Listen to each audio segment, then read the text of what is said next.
Magandang umaga po sa inyong lahat, mga minamahal kong mga kapatid na deboto ng mahal na poong Jesus Nazareno.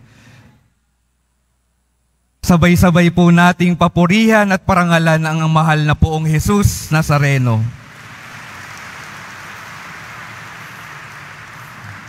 Ngayon din pong araw na ito ay dakilang kapistahan ng ina ng Jesus Nazareno. Kaya't palakpakan din po natin ang mahal na Birheng Maria.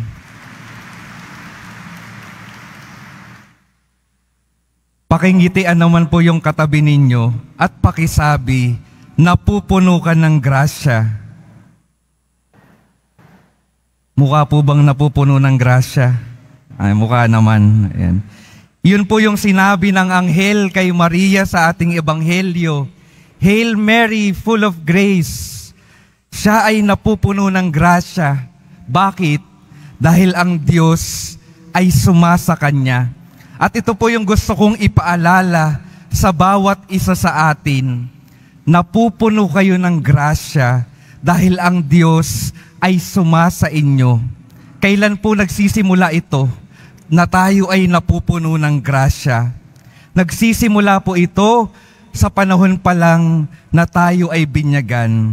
Sa panahon po ng ating binyag, yung buhay natin ay pinupuno na ng Diyos ng Kanyang presensya upang ang buhay natin ay mapuno ng grasya.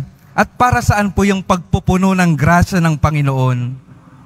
Para po yung buhay natin ay maging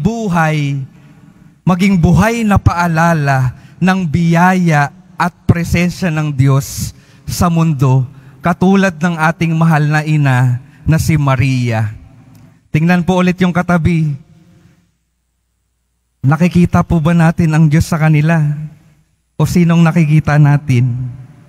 Nagkakaproblema po kasi tayo. Ano pong nagiging problema natin? Bakit hindi tayo nagiging tapat sa pananahan ng Diyos sa buhay natin? Madalas po ay nakakalimot po tayo. Ang nagiging problema natin ay nalilimutan natin na ang Diyos ay sumasa atin, kaya't madalas nakakagawa tayo ng kamalian. Madalas nakakagawa tayo ng makakasakit sa ating mga kapwa. May kwento po ako. Noong nakapagtrabaho po ako, dati po alam ng mga katrabaho ko na ako ay nagpapari. Kaya kapag may gusto silang isumbong na katrabaho namin, ay sa akin sila tumatawag, sa akin sila lumalapit. Halimbawa po, sasabihin nila, Father, inaasar ako. Father, nagsisinungaling, Father, ang kulit-kulit. Parang may nagpapaalala parang ako yung paalala sa kanila na dapat maayos tayong lahat dahil may kasama tayong tanda ng Diyos. Tapos, nung panahon po na paalis na ako sa trabaho, dahil babalik na po ako sa formation ko ng pagpapari, nagpaalam na po ako sa kanila. At alam niyo po kung anong sinabi nila nung nagpaalam ako? Sabi po nila, naku Father, aalis ka na. Babalik na kami sa pagiging masama namin. Babalik na kami sa pagiging masama namin. Kaya po nung huling activity po namin, nakasama ko sila, yun po ay Christmas party. Pinaalala ko po sa kanila, mawawala man po ako, pero si Jesus po, patuloy na sumasa inyo. Nananahan sa inyo si Jesus. Kaya sana, mapaalalahanan kayo, palagi na maging mabuti, maging maayos, at maging mapagmahal. Dahil palaging kasama nyo yung ating Panginoong Jesus Nazareno. Mga kapatid, ito po yung isa sa mga gustong ipaalala ng Diyos para sa ating lahat sa araw na ito. Huwag na huwag ninyong kakalimutan na ang Diyos ay nananahan sa inyo. Kaya't yung buhay ninyo at yung buhay ng kapwa ninyo, huwag ninyong sirain. Huwag ninyong sayangin, huwag ninyong pabayaan.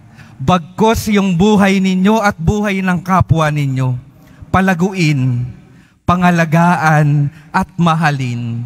Tandaan po natin, kapag nalilimutan na natin na sumasa atin ang Diyos, doon nagsisimula na makapili tayo ng mali. Doon nagsisimula yung pagsuway natin sa utos ng Diyos. Doon nagsisimula na mapalayo na tayo sa Diyos at sa kaligtasan. Katulad po sa unang pagbasa, sa kwento ng pagkakasala ni Adan at Eva, nagsimulang pumasok ang kasalanan dahil nakalimutan nila ang Diyos. Pinakinggan nila ang ibang boses at hinayaan silang maloko ng boses na ito. Sa mundo po natin, maraming boses na sisigaw sa atin kakumpetensya ng boses ng Diyos. Mga boses na magpapakalimot sa atin ng boses ng Diyos.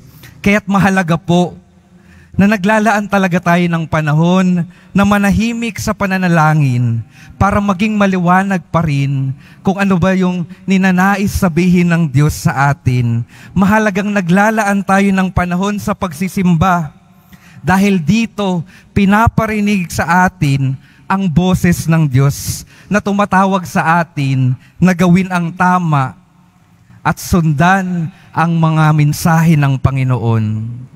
Mga kapatid, huwag po tayong magpadala sa boses ng mundo na nagsasabing gawin mo lang yung gusto mo. Hindi po pwede iyon. Dahil minsan, yung mga gusto natin ay hindi naman makabubuti sa atin. Yung mga gusto natin, minsan hindi rin makabubuti sa ating mga kapwa. Pero kapag boses ng Diyos, kapag nais ng Diyos ang sinundan natin, tiyak po na makabubuti ito para sa lahat. Kaya mga kapatid, ngayon po ay pinaparangalan din natin si Maria. Bakit? Dahil noong sinabi sa kanya ng anghel na siya ay napupuno ng grasya, sumasa kanya ang Diyos, hindi na kinalimutan ni Maria ito. Yung pagkakamali po ni Adan at Eva na pagtangkubayan sa pag-alala at pagsunod ni Maria sa boses ng Diyos. Tandaan po natin ang epekto ng pagsuway sa boses ng Diyos ay pagpasok ng kasalanan at kamatayan. At nakita natin ang epekto ng pakikinig at pagsunod sa Diyos sa buhay ni Maria. Ang epekto po ay pagdating ng ating Panginoon, pagdating ng ating manunubos, pagdating ng buhay na walang hanggan. Ito po yung gusto kong iwanan sa inyong lahat. Kung gusto po nating maranasan, dito pa lang sa lupa ang langit, ang kapayapaan ng langit dito pa lang sa lupa, ang kaginhawaan ng langit dito pa lang sa lupa. Magsumikap na po tayong lahat na alalahanin na sumasa atin ang Diyos. Magsumikap tayo na makinig at masundan ang nais ng Diyos sa buhay natin, katulad ni Maria. At kung gusto po natin yung kabaliktaran, kakalimutan talaga natin ang Diyos.